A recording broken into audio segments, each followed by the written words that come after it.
Hey everybody, we are here in the Sierra booth at Comic-Con on the show floor where Ghostbusters is playable. I'm actually standing next to Ryan French, his associate producer on the title, who's about to walk us through what we're seeing. So Ryan, take it away.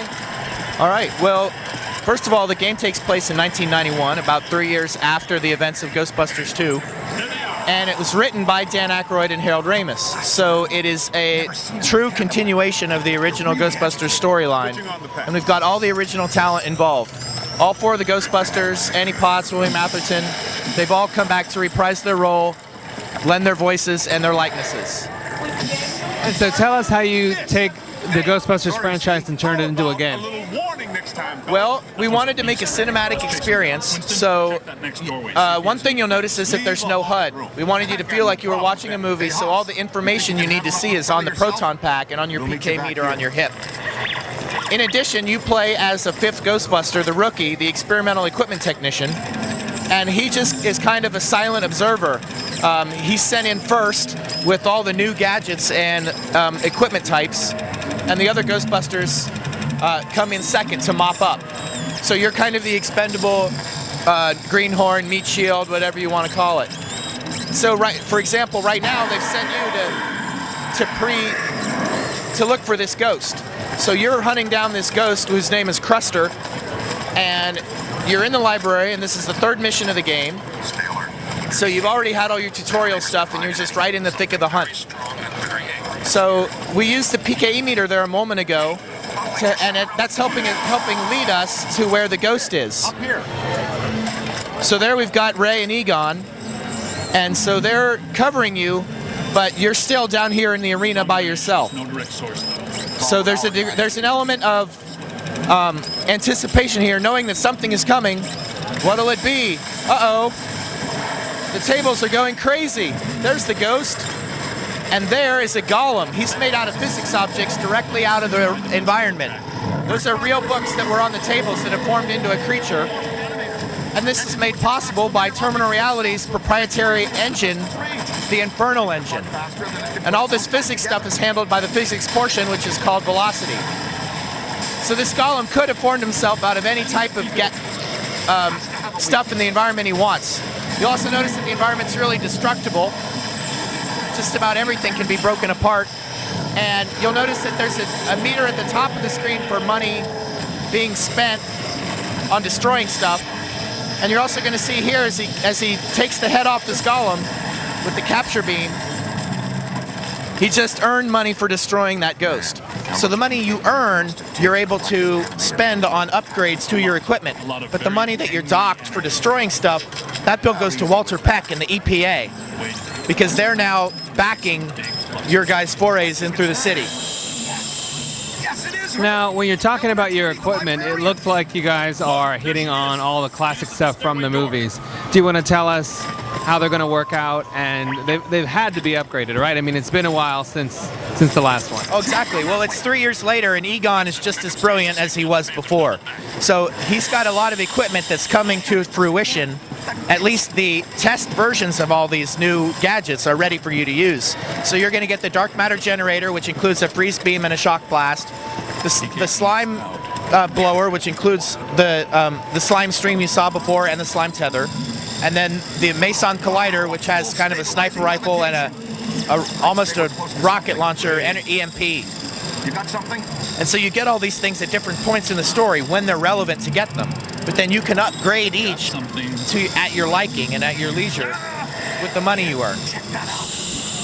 And then the gameplay seems to be a mix of hunting ghosts, using your PKE meter, and then sort of dealing with the threats. Can you explain to us how that's going to work when you've got all your like extra friends along with you? Well, we want something fun, funny, or scary to happen every 15 feet. That's the mantra that we went through.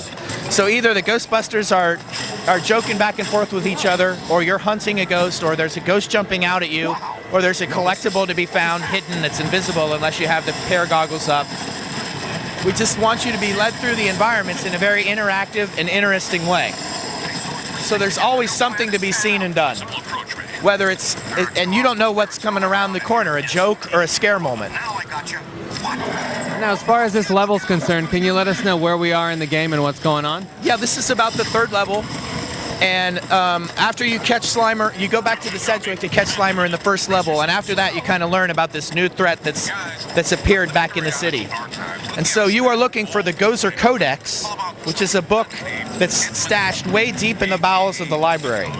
And so it just so happens that the ghost of Eleanor Twitty, which was the first ghost the Ghostbusters ever saw, whom they ran away from as opposed to catching, is still here, still haunting the same library.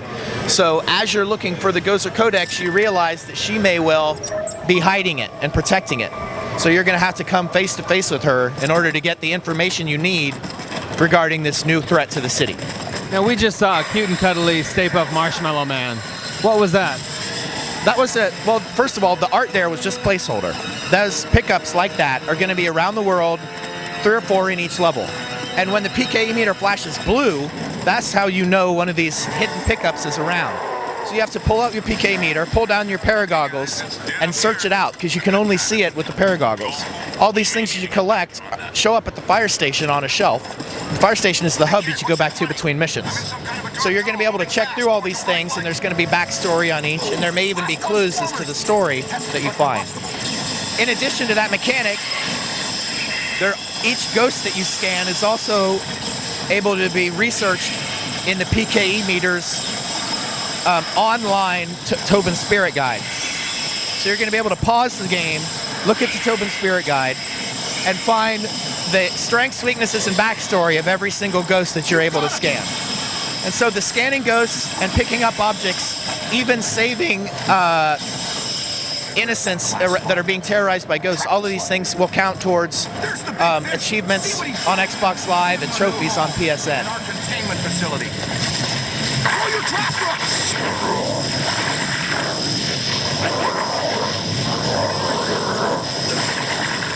All right, so, you know, the Ghostbusters has always been a team which seems to beg for multiplayer. What can you tell us about that?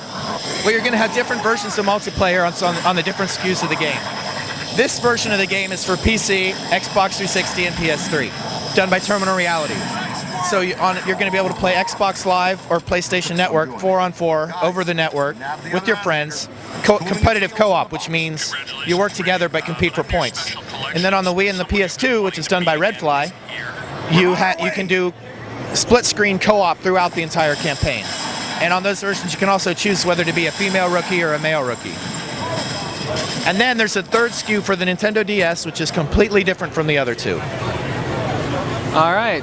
Well, that seems like a perfect time to wrap things up. So when is the game coming out and what platforms? It's coming out this fall for virtually everything. 360, PS3, PC, Nintendo Wii, PS2, and Nintendo DS. Well, thank you very much, Mr. French. There you go. That is your first guided tour of Ghostbusters from the Comic-Con show floor. Check back for more soon.